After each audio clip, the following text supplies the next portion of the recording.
I decided to make my final day of indoor fall decorating a truly sensory experience, and I highly recommend it. I started by putting on some calming music, and then I went about the business of making a fall simmer pot with oranges, apples, cinnamon sticks, and cloves. I didn't follow a specific recipe this time, but I will put a list of the things that I used in the description box. I absolutely love the way the scent from a simmer pot will permeate the entire house, and the aroma instantly gets me in the mood to decorate. Although, to be honest, I love to decorate this time of year so much it doesn't take much to get me in the right frame of mind to get to work. But the autumn ambiance will certainly make the entire experience just that more special. As I mentioned in last week's decorating video, I've chosen to lean into even more natural items in my fall decor this year, such as pumpkins, branches and leaves foraged from our yard, along with a sprinkling of dried naturals, and of course an array of thrifted treasures. And speaking of thrifted finds, I will be sharing my latest ones throughout the course of this video as we make our way around the kitchen and dining room. I would love to know in the comments what your favorite pieces are. Spoiler alert, I love them all, and they're all going to make such wonderful additions to our decor all year long, not just during this fall season.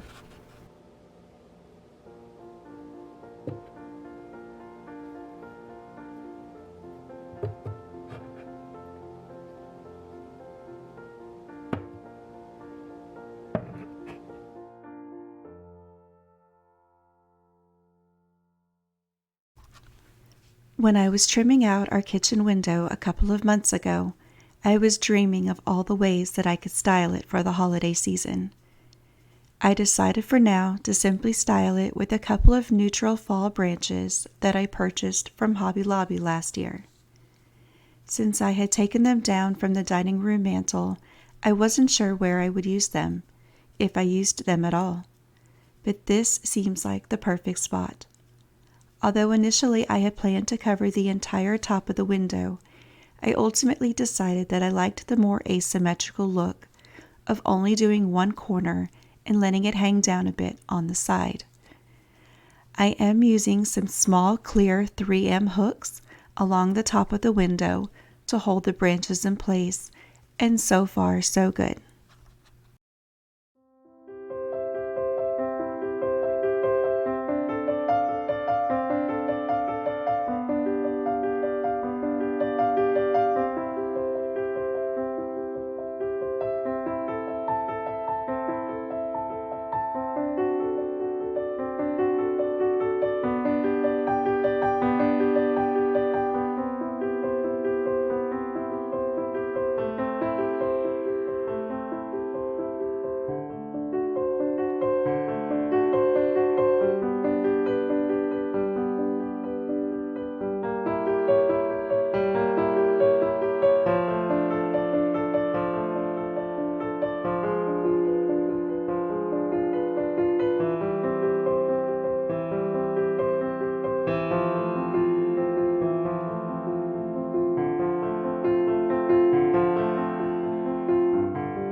For whatever reason, you don't see too many people using tablecloths these days.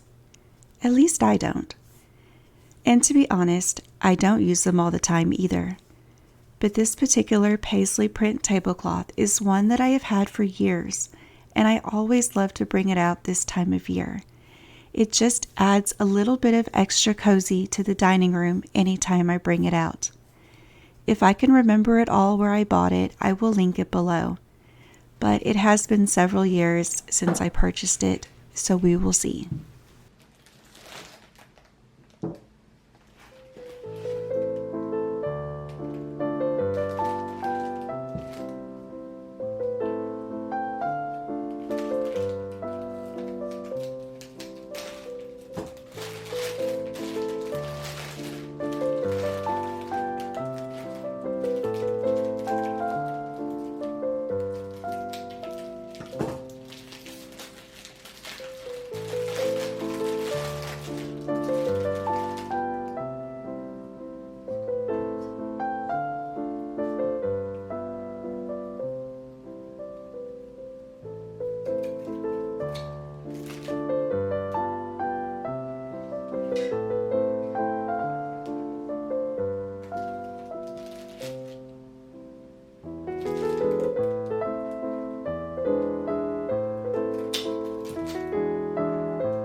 Although some may see baby's breath as simply a filler for showier flower arrangements, I love to let them be the star of the show.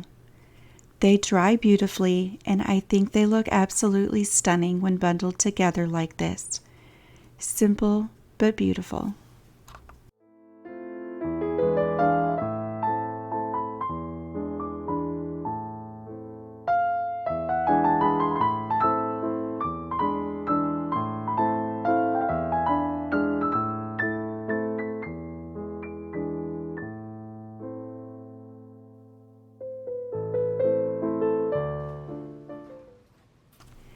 I know you must be thinking to yourself, what on earth is she doing with all of those branches?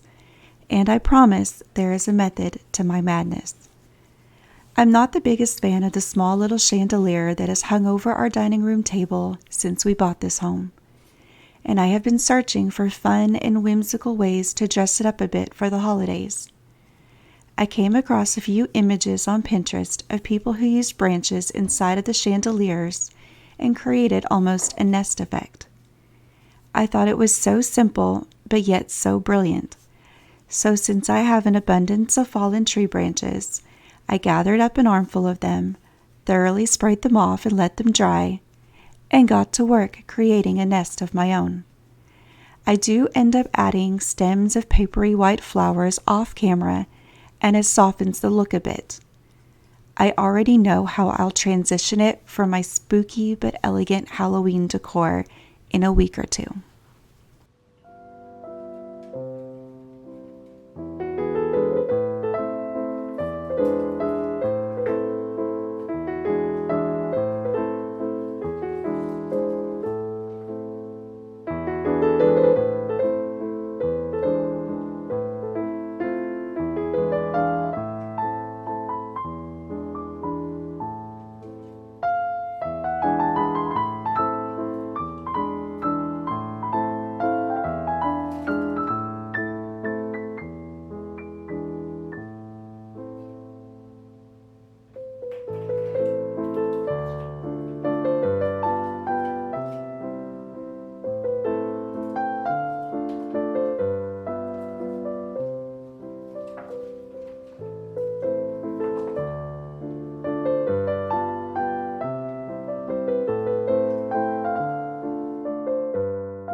If you watched last week's video, you may recall that I filled a basket with several small branches that were covered in dried leaves.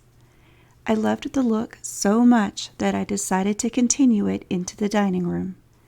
So I filled all 3 of the baskets that I had on top of the hutch with more dried leaves. If you look at one on its own, you may not think it's very beautiful, but I would argue that they are stunning when all bundled together. Someday I would love to fill these baskets with dried hydrangeas, but for now I am more than pleased with these leafy arrangements.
There is nothing I love more when it comes to decorating than styling a mantle, especially this one. Since our dining room mantle doesn't have a TV above it, I have so much more freedom with the items that I can use and the varying heights that I can give my vignettes. I wanted this mantle to have a whimsical cottage library feel, and I think in the end I achieved that look.